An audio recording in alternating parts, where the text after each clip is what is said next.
we're running around here. Stand up, please.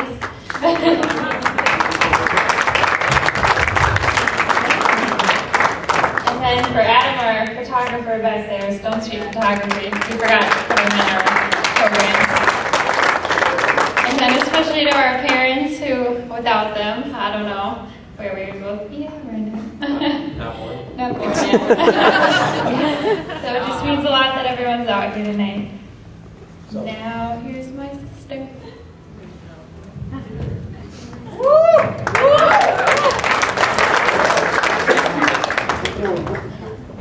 For those of you that don't know me, I'm Amanda, the sister of our beautiful bride. I want to start by congratulating the bride and groom and thanking all of you for coming here today. I want to also personally thank you both for allowing me to be a part of your special day. I will never forget the first time I met Ian. My mom and I were excited to meet him, and we all met at Texas Roadhouse in Bismarck for supper.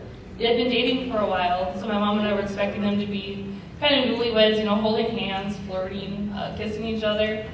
But boy, were we ever wrong. As our mother and I sat across from them, I remember thinking to myself, Katie, is this some kind of joke that you're playing on us?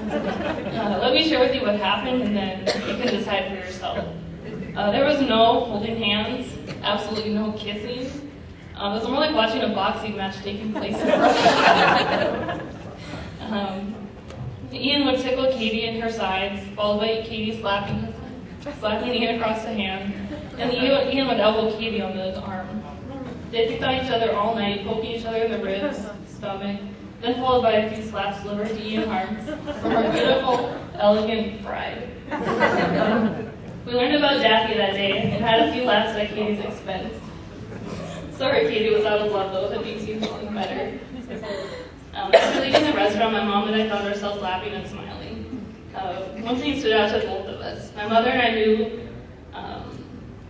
that what they had was really special.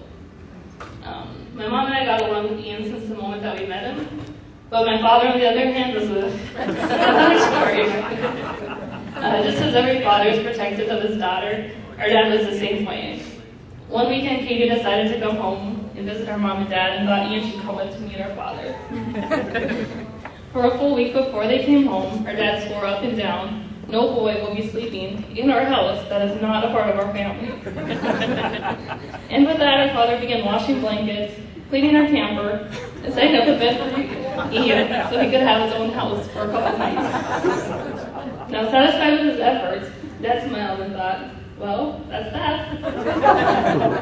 Well, unfortunately, there was just one thing he had not figured into his scheme. Severe weather. That evening, there were severe weather warnings, tornado warnings, and high winds. Now, for those of you who have toughed out a storm at Blacktail in a camper, you know the words high winds and camper do not belong in the same sentence. So our defeated father shook his head and allowed Ian to sleep in the house that evening. On that sofa, of course. As time went on, Dad realized Ian was a nice guy, and the next time he came home, Ian graduated from the sofa and got to sleep in the same room as Katie.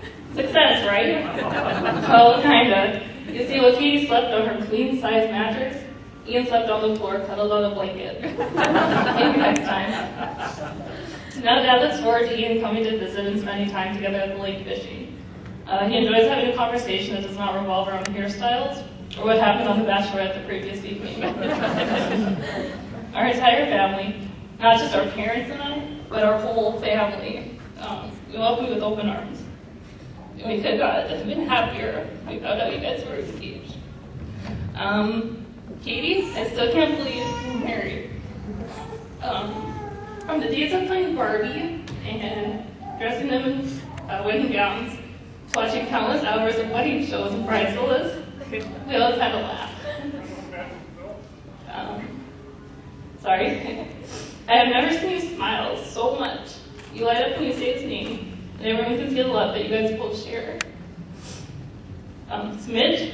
The fact that you asked our dad for Katie's hand in marriage proved how much you truly care for her and the respect you show for her. Welcome to the family. Our whole family loves you, and I know you'll fit right in. Between wanting to be a farmer and tracking your favorite sports team to the Super Bowl, promise you'll never have a dull moment. I love you guys and want to wish you the best for your future. I'm so proud of both of you and hope you remember the day forever. Will you please raise your hand for a toast? Take each day and cherish your time together. Love one another and stand together. Take time for one another. Put your love and your family first. Your job and your sports second. May your love be like the wind, strong enough to move the clouds, and enough to never hurt and never ending. Here's to love, laughter, and happily ever after. To Katie and Ian, cheers. Cheers.